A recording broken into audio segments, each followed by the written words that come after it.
This is the Fifine K688. I know a lot of people think it's pronounced Fifine, but apparently it's Fifine. Anyway, this is a USB and XLR dynamic microphone. It has a cardioid polar pattern.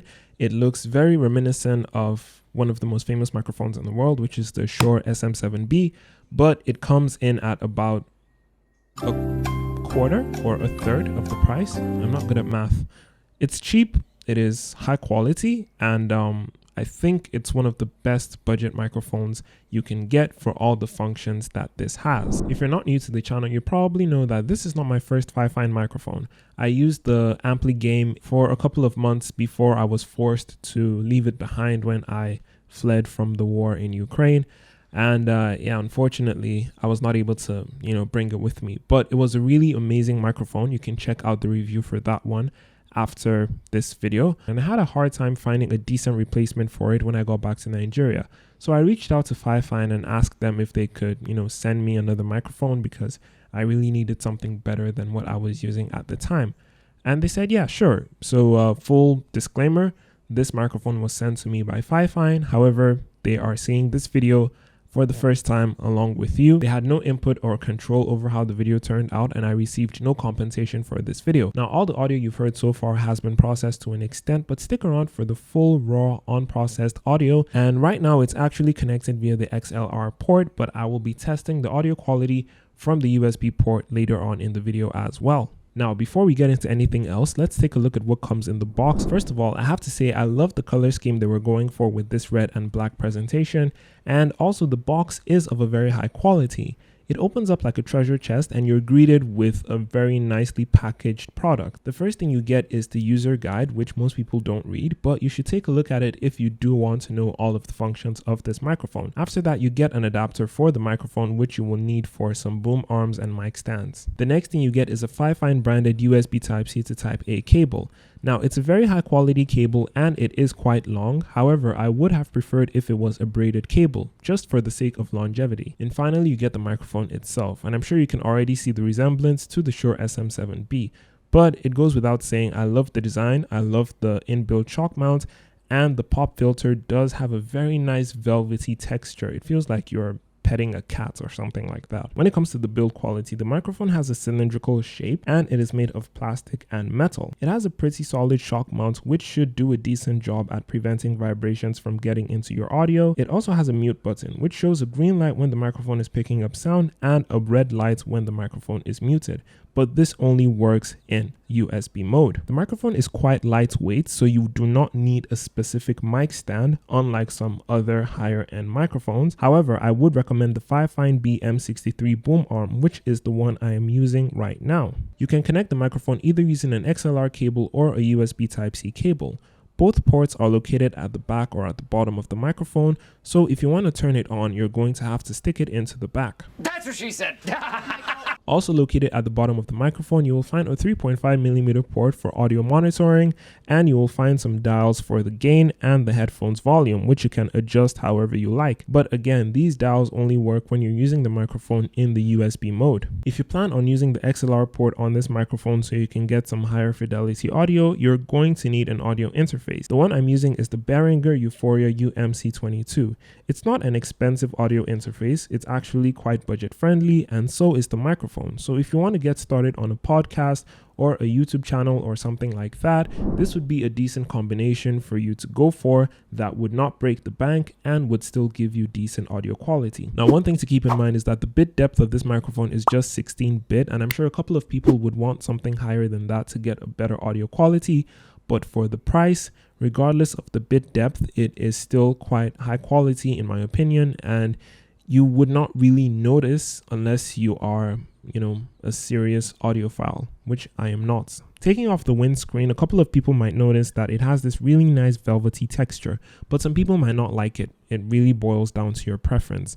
In my opinion, I feel like this should have been black as it would be easier to clean. Mine already has some bits of dust on it, but I mean, the gray is also pretty nice. It's the same shape as the pop filter on the Shure SM7B, but it's not very thick at the top. And if you hold it up to a source of light, you would be able to see some, rays of light passing through. However, the main aim of the windscreen is not for the aesthetics. It is to see if it helps when it comes to plosives. So I will do a plosives test without the pop filter, and I will do another plosives test when the foam filter or the windscreen is put on the microphone. Peter Piper picked a peck of pickled peppers. Peter Piper picked a peck of pickled peppers. Peter Piper picked a peck of pickled peppers. Nani? I'm sure that was pretty terrible, right? But I will put on the foam filter and hopefully that should help. Okay, so let's try the plosives test one more time. Peter Piper picked a peck of pickled peppers. Peter Piper picked a peck of pickled peppers. Peter Piper picked a peck of pickled peppers. I just took a look at my audio recording software and I realized that the foam filter actually does a lot to prevent the plosives from destroying the quality of your audio, so you might want to keep it on. Aside from that, you would probably want to keep this microphone off axis by about 10 degrees and about 2 to 6 inches away from your mouth. Personally, I like it when it's right up close to my mouth. Wait, that came out wrong. Pause, Granddad. And if you lean into the microphone a little bit, you should be able to achieve that really nice proximity effect that most radio presenters or podcasters tend to aim for when they are getting a dynamic microphone. You can use this for some ASMR or whatever it is that you like. Just make sure you're not yelling when you are this close to the microphone. Now let's try a little off-axis rejection test, seeing as this is a cardioid polar pattern microphone. Hello, I am speaking from about 45 degrees to one side of the microphone. I don't know if this is the left. No, this is the right side. Yeah, to the right side of the microphone. And hello, I'm speaking at about 45 degrees to the left side of the microphone. And hello, I'm speaking directly into the bottom of the microphone. That last one made absolutely zero sense, but I guess I just had to do it. So now you know how this microphone cancels out, external noises, but you might still want to record in a serene and quiet environment, of course, if you can. So here's the audio quality you can expect to get from the Fifine K688 when connected via XLR. This part of the audio has not been processed, equalized, compressed, or anything like that. This is what you get as soon as you plug the microphone into your audio interface and, set up the gain however you like. I think my gain is set to around 80 or 90% right now and about 80% on my computer. So yeah, let me know what you think. And let me switch over to the USB audio. Now here's the audio quality of the Fifine K688 when it is connected via the USB Type-C port. And this portion of the audio has not been compressed, processed, or equalized in any way whatsoever. It is via the USB cable, so I can show you how the gain knob works. As I increase the volume, the gain should go up a little, and as I decrease it, you should slowly staying. And as I continue to increase it, it should go back up. So yeah, you can tell that the volume knob or the gain knob is working. And for the mute button, where is the mute button? So I am still talking while I'm trying to find the mute button. Okay, found it. So just give that a tap. Give that another tap and I should be back, and tap that again and I should be back. So you can tell that all of this works the way it is supposed to work. Let me put some more gain on that.